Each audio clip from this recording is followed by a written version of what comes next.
Anyway, so Adam Carolla, search for him on the Intertron or on iTunes. Search for him on iTunes. He has a podcast, which is awesome. Get a lot of famous people in there. I think his Jerry O'Connell was just on. But he also has CarCasts every Saturday. Today, in fact, he's had Jay Leno on 2 of them. Yeah. It's really cool. It's just straight up talking, uncensored. He takes Skype calls. The guy's a genius. So in lieu of Top Gear America, I would suggest people get their fill of American cars through him. I think Adam Carolla is kind of like the Jeremy Clarkson of the U.S. just because he's not, I know everything about every single car.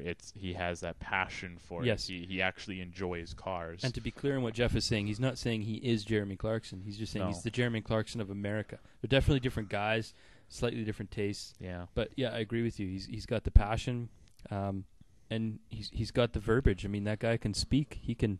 Yeah, he can. He can podcast. He can podcast. He makes me cream my pants when I listen to him. Yeah, exactly. And moving on with the creamings. So I wanted to mention that. I wanted to mention 2011 Subarus.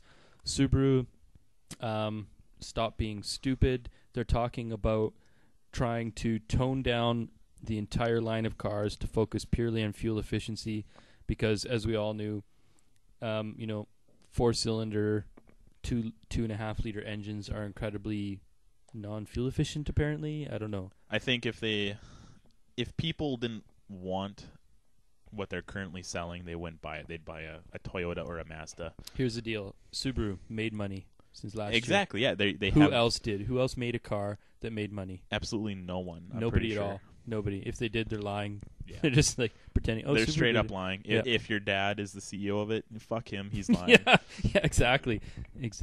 So why do they make money, especially in Canada? All-wheel drive. Definitely. Why don't all cars have all-wheel drive? This is the thing with airplanes. You ever hear of an airplane crash? Sometimes happens. Heard of it every now and again. Okay, that's cool. How many people died? Usually everyone. Yeah. Right. How about a military aircraft? How about when it crashes? How many people die? 0. Yeah. Because he frickin' pulls the thing and the chute comes out and he's safe.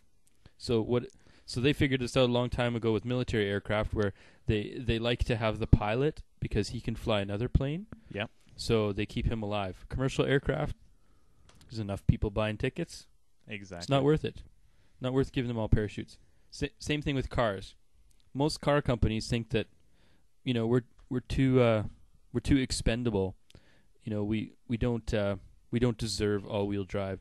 Subaru's like, all our cars are having all-wheel drive. Why? Because all cars should have all-wheel drive. All airplanes should have ejection seats. I think on that same note, that's the note, by the way. A very nice note, actually. Cars with those meow. Sorry. But I'm not sure what the exact word is, but those SUVs you see where it's front-wheel drive, and then it's somehow like a sumo wrestler with one leg. Yeah, you're really scaring me, buddy. And then it somehow turns into all-wheel drive. If it, I forget what the actual word is, where it knows if something's happening and it turns into all-wheel drive. Oh, you're talking about where it's front-wheel drive natively, and then it just has a little shaft for the 20% power to the rear when it ever needs. So it. It's not, and it's right. So it's not rear-wheel drive biased. And then it's computer controlled as well. Right. Completely shit. Yeah. There's I actually saw a video where they put cars on these rollers. Dyno rollers, kind of like dyno, yeah. Except there's 5 of them, very small ones. Oh, okay. What they did was they tested the all-wheel drive in cars. So they would leave. There's 4 sets, so all 4 tires can be on the rollers. Check the comments, by the way. Jeff will try and post. I'll try and find that. Yeah. But basically, they could freeze, let's say, the top 2 rollers and the bottom ones, so the rear tires are slipping, like a skid or slip. Basically, or yeah. Okay. And they would test how the all-wheel drive would kick in. Mm-hmm. All these cars with these, all-wheel drives that come in when you need it, failed horribly. It did not work at all. The ECU just kept freaking out, and then just sent 2% power to one wheel. Right, it makes a difference, but it's not enough to be a difference. Exactly. So it's kind of like, the ugly girl putting on makeup. It's like, just save your money. And then they tested a Subaru Forester and an Audi, and both of those did perfectly fine. The Quattro. That's all the time. Exactly. Right? So I mean, drive all the time. all-wheel drive is definitely not going to be the best on gas, just because it's all-wheel drive all the time. No, it's drivetrain loss. But I mean, I think I don't know. It's a trade-off that's not that bad.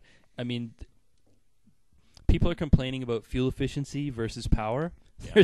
There shouldn't be a complaint. Like, okay, fine, everything needs to be direct injected and turbocharged, even your base models. But no, well, how do we upsell people? Why do you have to upsell people? Why can't everyone drive a good car? Yeah. Exactly. Yes. If, my wife, for example, we're trying to hunt down an 09 WRX 265 in Canada because we were gay and held on to the WRX 224 for an extra year because I don't know what Subaru was thinking there. I'm not sure. Were you with me when the salesman at Subaru, he's like, one guy came in, man, and he like tested a 265 and he's like, I want a fast car, man, but this is too fast for me, so I'm going to have the 224. I don't need 40 horsepower.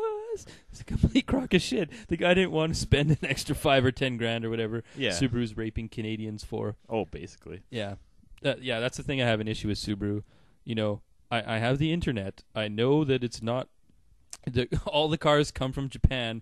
It's like an extra 2 meters in travel time to get it to Vancouver as it is to Seattle or wherever you bring them in. Basically, yeah. And you drop them off, and then, oops, it costs... with conversion and our hatred of all Canadians, we're going to charge you an extra $5,000 on top of that. Yeah, it's on horrible. that note, I'll kind of explain that. I'm currently looking to sell my car and pick up an 04 to 06 STI. Hot. Let's say I'll use an 06 STI for comparison Right. in this one. 06 STI for around 50,000 to 60,000 miles. Yeah. In Canada is around $35,000 to $40,000. Can you believe that? So that's the price, a bit more actually than the current STI. Like, is. convert that 35 to 40 to American, you're still in the 30s. Yes. Now, So if that makes you understand how retarded that is. if I'm go to the States and I look for it's 06, it's about $24,000 Canadian. Yeah. So completely outrageous. This is a country where Detroit, Michigan is farther north than Canada goes south. Yeah. This is like the place where they make cars, or used to, or steal them at least nowadays. Is, you know, like it's there's no excuse. There's not like, well, Canada's a different market. And blah, blah, blah. No, I'm sorry, it's not. Exactly. It's horrible. They make And up all it's these. not just them, but they're bad. Yeah, they try and make up a lot of excuses, like they had to add safety crap for Canada. It's really all the same. Oh no, safety crap. Okay, first thing they have to add: daytime running lights. Well, let's see. Most cars that I know of come with lights. Yeah, You just have to make sure they stay turn on. on.